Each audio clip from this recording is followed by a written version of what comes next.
오늘 무용지물인 그 재현 설비를 점검하는 과정 중에서 어디서부터 잘못되었는지, 잘못된 것을 고치지 않고 계속 국민들에게 사실을 알리지 않고 눈 감고 있는 것인지, 사전에 국민의 생명을 보호해야 할 의지와 행동이 과연 소방당국이 있는 것인지, 그리고 이 일을 하는 많은 기술진들이 이런 책임감을 느끼고 있는지, 저는 오늘 질의를 통해서 누구의 책임도 확인하는 것도 중요하지만은 우리 모두가 공부하고 국민에게 알리는 그런 일을 해야 된다고 저는 생각하고 이 준비를 했습니다. 이 세이프 코리아 간행물에 나온 비상대피 안내 자료 그 PPT입니다.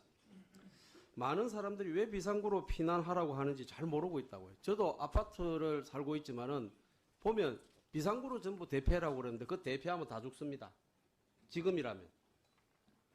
이게 도대체 재현 설비를 제대로 작동하고 있는 건지 확인도 안 해보고 이런 안내를 하고 있다는 것이 정말 위험천만한 일입니다. 그런데 이런 재현 시설이 설치되어 있음에도 불구하고 화재로 인한 사상자 통계를 보면 실식으로 인한 사상자는 매년 늘어나고 있습니다. 저 자료를 보세요. 우리가 지금 소속되어 있는 의원회관의 재현 설비 정기 점검 때 제가 보좌관들을 시켜서 점검을 했습니다. 기술사들하고 시켜서. 의원회관은 우리 2,000여 명이 상주하고 있는 각급 국가 중요시설입니다. 점검하는 기사들도 이런 재현 설비가 화재 시에 실질적으로 도움이 될지 정말 의문스럽다고 이야기를 하고 있습니다. 그래서 제가 다른 건물은 어떻는지 영등포 소방서 협조를 받아가지고 63빌딩하고 당산에 있는 SK보이완센터를 제가 점검을 했습니다. 이와 같이 화재가 나도 재현 설비가 무용지물입니다. 보셨던 덤퍼에서 바람이 세게 나와서 밖으로 비상구로 이래 들어오는 연기를 막아야 하는데 위에서 약해서 연기를 막을 수가 없고 아래층은 압력이 너무 강해가지고 이게 또 제대로 문도 닫히지 않고 있습니다. 이러한 상황이니까 몇천 명이 상주하는 주요 다중시설물이 불이 나면 비상구로 대피하면 모두 죽는 겁니다. 여러분은 국민을 사지로 몰고 있는 겁니다. 여러분은 불을 끄는 데 대한 국민으로부터 박수는 받지만은 사전 예방을 하는 데서는 전혀 박수를 받을 수가 없습니다.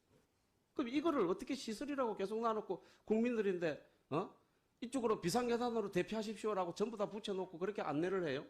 네? 문제는 이런 사실을 소방기술사나 점검기사 관련자들이 다 알고 있다는 겁니다. 국민들은 재현 설비를 위해 엄청난 비용을 지출하고 있는데요. 관련 기술사하고 소방당국의 안일한 업무 처리가 국민들의 목숨을 더욱더 위험에 빠뜨리고 있는 상황입니다. 소방청장님, 재현 설비에 대한 관리 감독 제대로 이루어지고 있다고 생각하는지 한 말씀 해보세요. 네, 의원님 지금 방금 말씀한 지적사항에 대해 공감을 하고 있고요. 저희들 향후에 전문가를 포함해서 TF를 구성해서 저희들 표본조사도 하고 재현 설비에 대해서 한번 그 성능 개선 방안을 마련하도록 하겠습니다. 소방기술사들은 말이죠. 이렇게 테스트 해놓고 재현이 된다고 하고 있지만은 제가 보기에는 테스트 결과를 확인도 안 하고 인정해준 그런 일들을 해온 거예요. 그런데 소방청하고 기술사들은 책임 면피하기 위해 가지고 자꾸 눈속임만 하려고 그래요. 저 MBN 뉴스 소방업계 실태 인터뷰 한 거 한번 좀 들어보세요. 일부 소방기술사들은 이런저런 이유로 문제점을 덮는 데 급급합니다. 이 소방기술사들에게만 맡겨놓으면 안 돼요. 그리고 소방청도 사실은 능력도 안 되면서 계속 이런 부분을 그대로 감고 있는 것 또한 저는 문제가 많이 있다고 봅니다.